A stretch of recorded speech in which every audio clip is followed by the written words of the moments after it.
ഈ കഴിഞ്ഞ കുറച്ച് ദിവസങ്ങളായിട്ട് ഞാനെപ്പോഴും ഒരാളെ കാണാറുണ്ട് വൈകുന്നേരങ്ങളിൽ. ആരാണെന്നല്ലേ?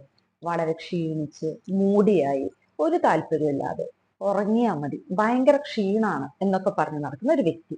അത് ആരാണെന്ന് ചോദിച്ചു കഴിഞ്ഞാൽ ഞാൻ തന്നെയാണ്. ഇത് എന്റെ മാത്രം പ്രശ്നമല്ല, തീർച്ചയായിട്ടും നിങ്ങളിൽ പലരും ഇങ്ങനെയായിരിക്കും. വൈകുന്നേരം ആകുമ്പോഴേക്കും എന്തോ വലിയ മലമറിച്ച ജോലിയെല്ലാം കഴിഞ്ഞ് എങ്ങനെയെങ്കിലും അങ്ങ് ക്ഷീണിച്ച് കിടന്നുറങ്ങിയാൽ മതി എന്നൊരു ഫീലില് നമ്മൾ എത്താറുണ്ട്. യഥാർത്ഥത്തില് അതേ ദിവസം വൈകുന്നേരം നമ്മളൊന്ന് ആലോചിച്ചു നോക്കിയാൽ ഇന്ന് എന്താണ് ഇത്രയും വലിയ ക്ഷീണം തോന്നാൻ മാത്രം ജോലി ചെയ്തത് എന്ന് നോക്കിയാൽ ഒന്നും തന്നെ ചെയ്തിട്ടുണ്ടാവില്ല. ഇത് എന്റെ മാത്രം പ്രശ്നമാണെന്ന് ഞാൻ വിചാരിക്കുന്നില്ല. തീർച്ചയായിട്ടും നിങ്ങളിൽ പലരും ഈ പ്രശ്നം അനുഭവിച്ചിട്ടുണ്ടാവും. ശരിയല്ലേ? ശരിയാണെങ്കിൽ ജസ്റ്റ് ഒന്ന് കമന്റ് ചെയ്യൂ. ഉദാഹരണത്തിന് നമുക്ക് രണ്ട് അയൽവാസികളായ വർക്കിംഗ് വിമനെ കൺസിഡർ ചെയ്യാം.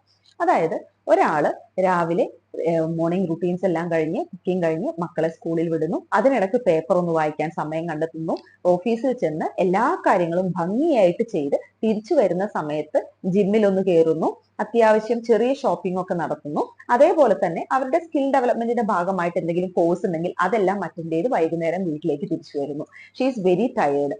ആൻഡ് രണ്ടാമത്തെ ആള് രാവിലെ എണീക്കുന്നു, ആസ് യൂഷ്വൽ മറ്റേ സ്ത്രീ ചെയ്തതുപോലെ തന്നെ കുക്കിങ്ങും കാര്യങ്ങളെല്ലാം കഴിയുന്നു, ഓടിപ്പിടിച്ച് മക്കളെ സ്കൂളിലേക്ക് എല്ലാം ആക്കുന്നു, അതിനുശേഷം ഓഫീസിൽ പോകുന്നു. ഓഫീസിലേക്ക് പോകുമ്പോൾ വ്യക്തമായിട്ട് അവരുടെ ഡ്യൂട്ടിയിലൊന്നും പ്രത്യേകിച്ച് ധാരണയില്ലാത്തത് കൊണ്ട് തന്നെ മാനേജറുടെ കയ്യിൽ നിന്നും ക്ലയന്റിന്റെ കയ്യിൽ നിന്നും അത്യാവശ്യം ചീത്തയൊക്കെ കേട്ട് മെന്റലി ഡിസ്റ്റർബ്ഡ് ആയി വളരെ അധികം ഫ്രസ്ട്രേറ്റഡ് ആയിക്കൊണ്ട് വീട്ടിലേക്ക് തിരിച്ചെത്തുന്നു. സോ തിരിച്ചെത്തി വരുന്ന വഴിക്ക് തന്നെ ബെഡിൽ കിടക്കുന്നു, മൊബൈൽ എടുത്ത് സ്ക്രോൾ ചെയ്തുകൊണ്ടേയിരിക്കുന്നു. അങ്ങനെ സമയം 8-9 മണിയാവുന്നു. രണ്ടുപേരും ടയേർഡാണ്. ഫസ്റ്റ് പേഴ്സൺ ടയേർഡ് ആവുന്നത് പ്രൊഡക്റ്റീവ് ആയിട്ടുള്ള കുറെ കാര്യങ്ങൾ ചെയ്ത് പുതിയ പുതിയ കുറെ കാര്യങ്ങൾ പഠിച്ചിട്ട് അവരുടെ എല്ലാ കാര്യങ്ങളും ചെയ്തതിന് ശേഷമാണ് ടയേർഡ് ആവുന്നത്. ആൻഡ് സെക്കൻഡ് പേഴ്സൺ ടയേർഡ് ആവുന്നത് ആ ഹോൾ ഡേ വ്യക്തമായിട്ടുള്ള ഒരു ലക്ഷ്യബോധം ഇല്ലാതെ നടന്നുകൊണ്ട് അതേപോലെ തന്നെ മൊബൈൽ സ്ക്രോൾ ചെയ്തുകൊണ്ടാണ് പോകുന്നത്. അപ്പോ പറഞ്ഞു വരുന്നത് ഇത്രേ ഉള്ളൂ. നമുക്ക് എല്ലാവർക്കും ഒരേ സമയമാണുള്ളത്. ആ സമയം അല്ലെങ്കിൽ നമ്മുടെ റിസോഴ്സസിനെ നമ്മൾ എങ്ങനെ മാനേജ് ചെയ്യുന്നു എന്നുള്ളിടത്താണ് യഥാർത്ഥത്തിൽ നമ്മുടെ വിജയം ഇരിക്കുന്നത്. പിന്നെ എങ്ങനെയാണ് നമ്മൾ നമ്മുടെ സമയം അല്ലെങ്കിൽ നമ്മുടെ എനർജിയെ നശിപ്പിക്കുന്നത് നമുക്ക് നോക്കാം.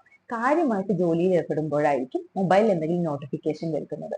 ഓടിപ്പോയി എടുത്തു നോക്കും. ജസ്റ്റ് ഒരു മെസ്സേജ് നോക്കാൻ വേണ്ടിയിട്ട് എടുത്തത് ഒരു 5 മിനിറ്റിൽ അല്ലെങ്കിൽ 5 സെക്കൻഡിൽ ഒതുങ്ങി നിൽക്കേണ്ട കാര്യം മണിക്കൂറുകൾ ആ മൊബൈലിൽ നമ്മൾ തോണ്ടിക്കൊണ്ടിരിക്കും. അങ്ങനെ നമുക്ക് നമ്മളുടെ സമയം നഷ്ടപ്പെടുന്നു, നമ്മുടെ എനർജി നമ്മൾ വേസ്റ്റ് ആക്കുന്നു. പിന്നെ പലർക്കുള്ള പ്രശ്നം എന്താണെന്ന് വെച്ച് കഴിഞ്ഞാല് ചിലരുണ്ട് 24 hours വർക്ക് ചെയ്യാൻ റെഡി ആയിട്ടുള്ള ആളുകളുണ്ട്. അതായത് അവർ രാവിലെ തൊട്ട് വൈകുന്നേരം വരെ ജോലി ചെയ്തിട്ടുണ്ടായിരിക്കും.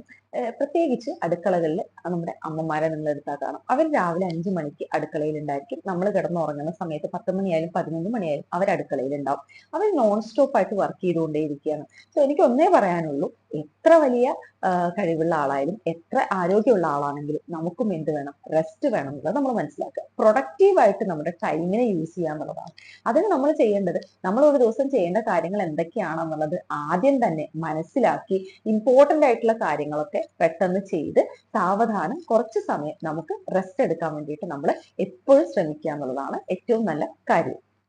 സത്യത്തില് നമ്മളെല്ലാവരും ഭയങ്കര റിച്ചാണ്. അതായത് ഈ ഉള്ള ക്യാഷിലായാലും ഈ സമയത്തിലായാലും ഈ എനർജിയിലായാലും ഈ ഒരു ശരീരത്തിലായാലും എല്ലാം കൊണ്ടും നമ്മൾ റിച്ചാണ്.